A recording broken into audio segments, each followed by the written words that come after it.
لیلۃ القدر انا انزلناہ فی لیلۃ القدر. اس قدر سے مراد کیا ہے؟ اس کے ضمن میں تین آراء ہیں کہ جو ملتی ہیں. دو بہت مشہور ہیں، تیسری ذرا ایک شاذ رائے ہے، لیکن یہ کہ بہرحال وہ بھی میں چاہتا ہوں کہ آپ کے علم میں آ جائے.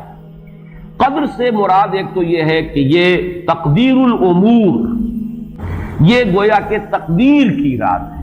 لیلۃ القدر یعنی وہ رات جس میں تقدیر الامور، تمام معاملات جو ہیں ان کا معاملہ طے کر دیا جاتا ہے. تو ایک رائے تو میں نے عرض کی کہ قدر سے مراد تقدیر، کہ یہ رات جو ہے تقدیر الامور کی رات ہے. تمام جو امور ہیں ان کے مقادیر، ان کی تعیین، ان کے بارے میں اللہ تعالیٰ کے احکام جو ہے ان کا ایشو ہو جانا.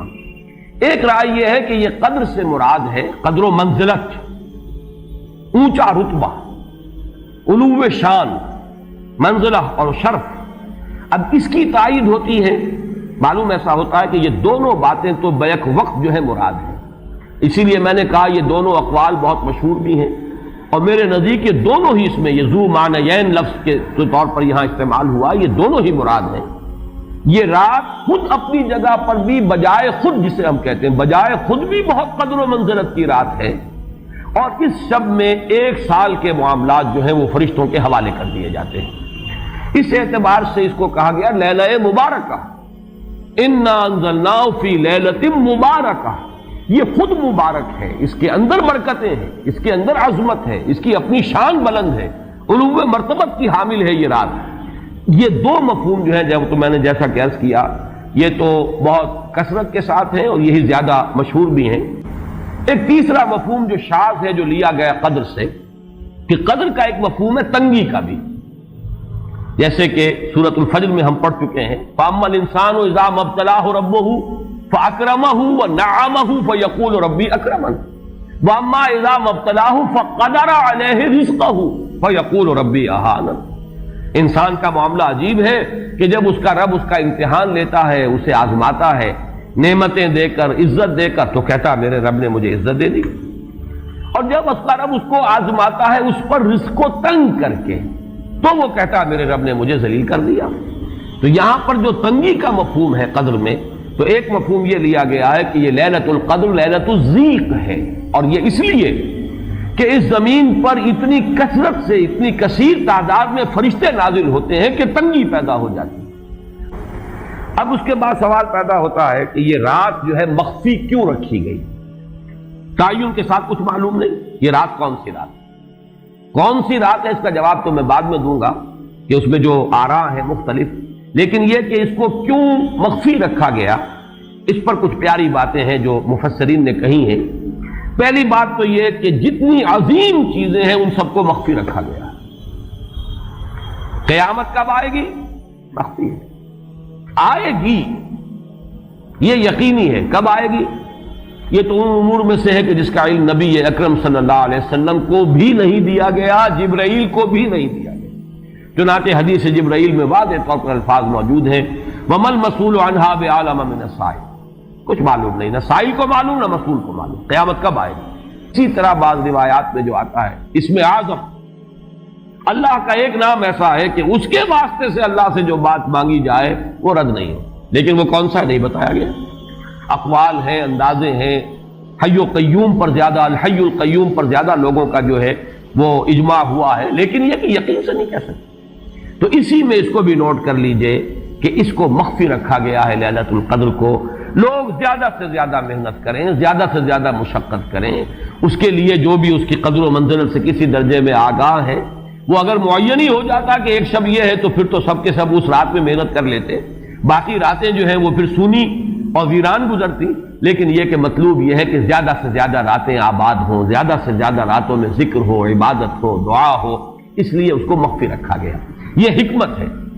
اس میں بھی ایک عجیب نکتہ ہے جو امام راضی رحمۃ اللہ علیہ نے بیان کیا ہے، اور حوالہ اگرچہ نہیں دیا اس حدیث کا، لیکن ایک روایت کے حوالے سے بات بیان کی ہے کہ اس کے ظاہر نہ کرنے میں بھی اللہ کی ایک شفقت اور رحمت ہے بندوں کے حق میں.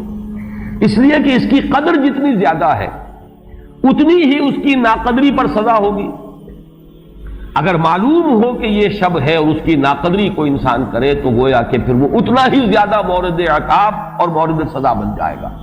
اس کے لیے ایک بڑا پیارا واقعہ نقل کیا امام راضی نے کہ حضور صلی اللہ علیہ وسلم حضرت علی رضی اللہ تعالی عنہ ایک روز مسجد میں داخل ہوئے، ساتھ ہی آئے ہیں، دیکھا کہ ایک شخص سو رہا ہے، نماز کا وقت ہو چکا تھا۔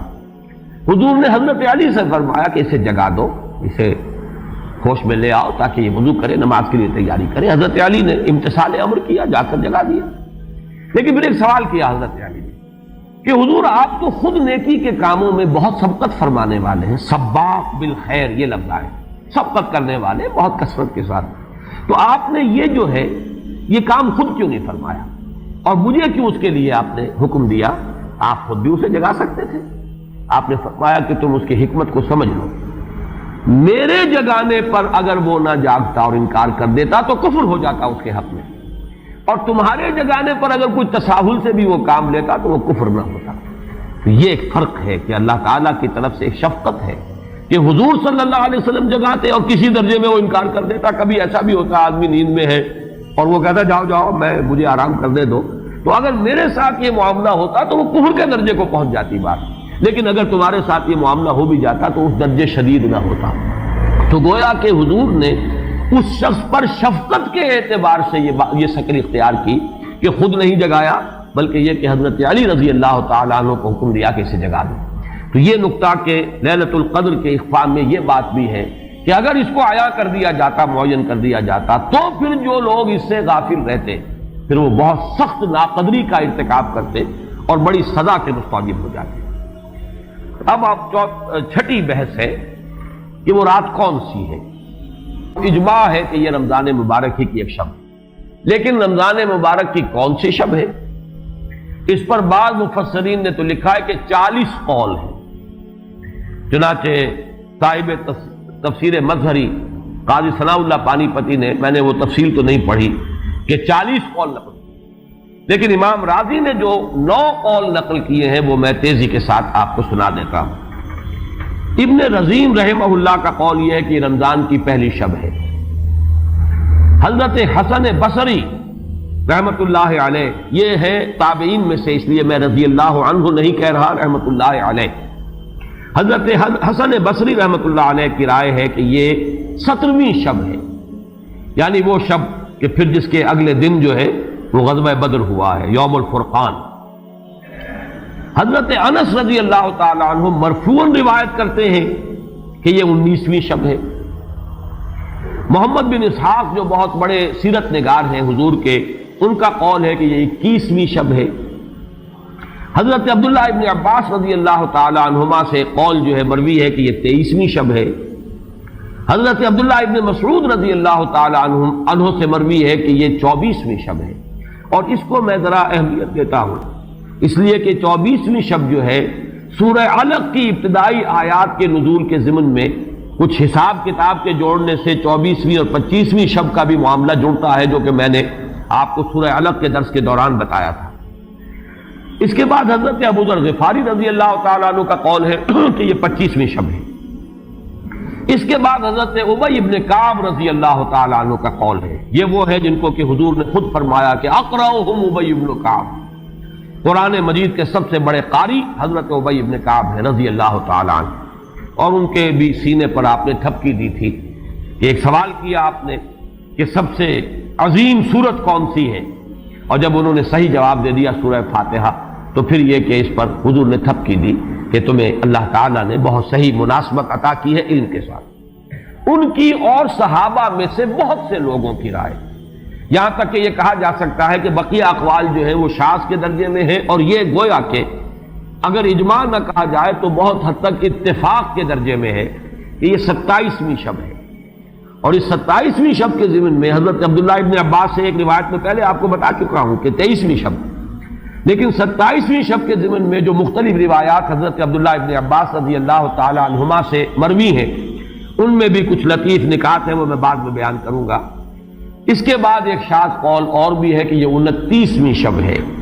تو یہ گویا کہ 9 ہیں اقوال، جن میں سے بعض جلیل القدر صحابہ کے ہیں، عبداللہ ابن مسعود، ابو ذر غفاری، ابن عباس، ابی ابن کعب، لیکن یہ ہے کہ سب سے زیادہ جو اتفاق اگر اجماع نہ کہا جائے تو 27ویں شب پر ہے۔ اللہ تعالی ہم سب کو یہ لیلہ قدر اور لیلہ مبارکہ جو ہے اس کی برکات سے اور اس کی قدر و منزلت سے اور اس کے خیرات و حسنات سے متمتع ہونے کی توفیق عطا فرمائے۔